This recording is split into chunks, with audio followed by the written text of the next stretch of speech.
What's going on, YouTube? This is SG1 Sports, and it's time for our Week 4 Power Rankings as we head into Week 4 of the college football season.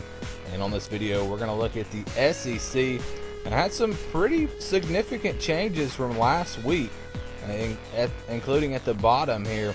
Last week we had Texas A&M in last place. They've actually moved up a couple spots. We're going to kick things off here with number 14, and the number 14 team is the Missouri Tigers. Missouri comes in last place, and they couldn't get anything going against Purdue. We thought the offense at least was going to be one of the best in the SEC. They couldn't even get the offense going against Purdue. We knew the defense was going to be bad, and they proved that once again. So just all across the board, Missouri is looking terrible right now, and I think they are the worst team in the SEC, which is kind of what I thought coming into the season. So it's kind of all going back to what I originally thought a lot of things are here in the SEC. All right, so now let's move on to number 13. And at 13, we've got the Rebels of Ole Miss. Ole Miss really had a chance to beat Cal, but they just couldn't quite put it together. Shea Patterson continues to play really well, even though he did throw some interceptions in that game. But they have no running game. They have no defense. And because of that, they're really not going to win many, if any, games in the SEC. And so Ole Miss coming in here at number 13. And it's still, just kind of looking to the future, hoping to put all the off-the-field issues behind them and maybe improve, get ready for next year. I think this year is pretty much a lost cause for the Rebels. So now let's move on to number 12. The team, I believe, was in last place last week, Texas A&M. And they were on the verge of being in last place again this week. They were down 21-14 against Louisiana going into halftime. But they really got things going in that second half. And you have to wonder now, is that the Texas A&M team we're going to see moving forward? Kellen Mond, really got a passing game going in that second half. And if he can continue that, the defense can continue to play like they played in the second half of that game, then Texas A&M may be a threat in the West after all. Maybe not to win it, but at least be competitive in these games. So we'll see if that was a spark for them to get their season going. And the team they play this weekend comes in at number 11. It's the Arkansas Razorbacks, another team that just hasn't looked very good so far. Brett Bielema may be on the hot seat. I don't know. They looked pretty awful against TCU. They didn't play this past weekend, so we still don't know a whole lot about this team. They had an FCS opponent in week 1, and then week 2, an embarrassing performance against TCU. But a bye week in week 3, so again, we really don't know too much about this team.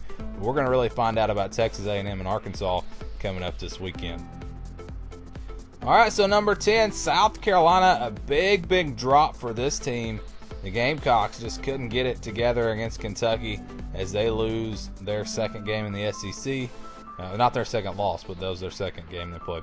They beat Missouri in game 1. But South Carolina had a lot of opportunities in this game. They missed field goals. They couldn't convert on fourth downs. Debo Samuel went out with injury, so it was just not a good performance by them. Even though they didn't look terrible, they just couldn't get over the hump. They couldn't convert on those big plays. So a tough loss for South Carolina, and we move them down to number 10. Tennessee, also a tough loss as they come in at number 9. They have dropped a few spots as well. Tennessee had a chance to beat Florida, as ugly as that game was. Neither team really has impressed me a whole lot so far this year. But it hurts a lot worse when you actually lose the game, and that's what happened to Tennessee as they gave up that Hail Mary pass at the end of the game. So the Volunteers dropped to number 9 on our list, on our power rankings. And another team that has dropped in a big way is the team coming in next, and that is the LSU Tigers. They come in at number 8 after an absolutely horrible performance against Mississippi State. LSU looks like the same LSU from last year. The defense is not great. We saw them play really good against BYU, but they wouldn't look good against Mississippi State. And they just have no passing game. And that's what I thought coming into the year. This is the LSU team that I thought we would see. I thought the game would be a little closer, but even preseason, I was picking Mississippi State to win this game. And I'm not super high on Mississippi State. It's just one of those games. And yeah, LSU loses in a big way to Mississippi State. Florida trying to creep their way back up in these rankings. after a big win over Tennessee. And it seems like it's the same Florida from last year. They just find a way to squeak out the win. The defense played pretty well in this game, especially in the first half. Played really well in the first half. They came out with some big plays, and you just have to watch this Florida team. They may hang around and have a chance to win this East Division again. Even though, again, I'm not super impressed with this team so far.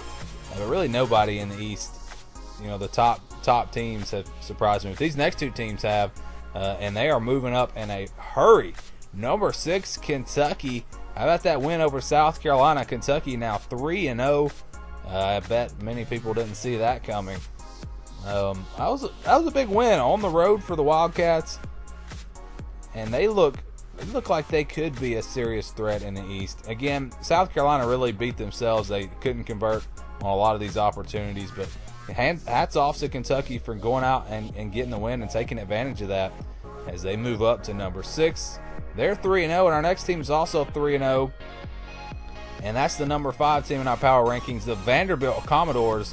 Did you know that Vanderbilt leads the country in defense, in total defense? Yes, Vanderbilt, number 1 in college football in total defense.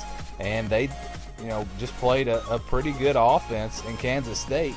They've also played Middle Tennessee, who has a decent offense. So it's not like they played, a bunch of nobodies. And they're number 1 in defense. That defense is playing really well. If they had an offense to go with that defense, this team would be scary. But you have to look at them as a serious contender in the East right now, as they are 3-0 and getting ready for a big one against Alabama this weekend. Number 4, the Auburn Tigers. They had 5 turnovers against Mercer. It was sloppy. They had some bad penalties. It just was not a good performance. But that doesn't take away from the fact that they got that passing game going, and the defense is number 2 in college football, and that comes after playing Clemson, who's the number 15 offense. Auburn looking really good on defense, and if they can get that offense going, I still think they have the potential to be the second best team in the SEC. But for now, we have to keep them down at number 4 because there's a couple more teams that have been more impressive. And starting with number 3, the Mississippi State Bulldogs. How about that big win over LSU? They are undefeated.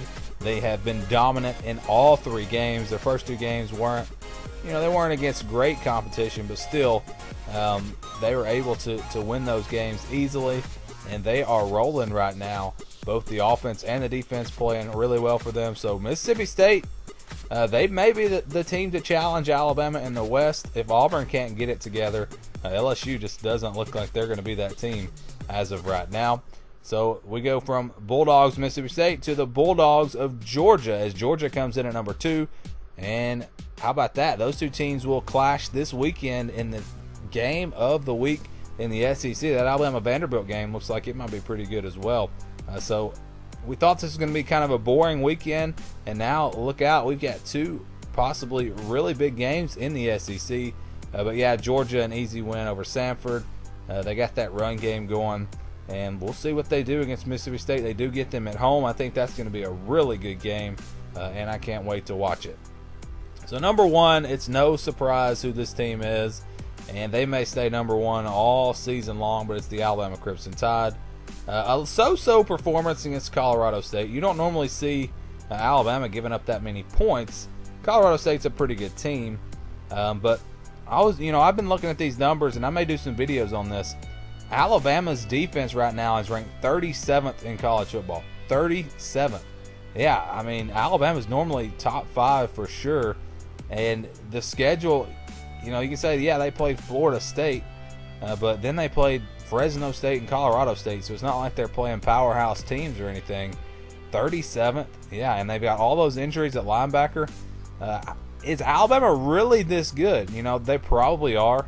Usually you just know what you're going to get out of this team, but there are some question marks there, and we'll see what they do against Vanderbilt. I don't think they really have any chance of losing that game, but I do think Vandy can maybe keep it close, and we'll talk about that later in our Week 4 preview video I do later today. So yeah, they are 37th, I think, in defense, and their offense is ranked like 60-something. So even playing, a couple of very weak teams in Fresno State and Colorado State, which are not FCS teams, so You know, some of these other teams have played FCS schools, but they're not powerhouse schools by any means. So, you know, Alabama in the right there around the middle of the pack in offense. They are, you know, 37th in defense.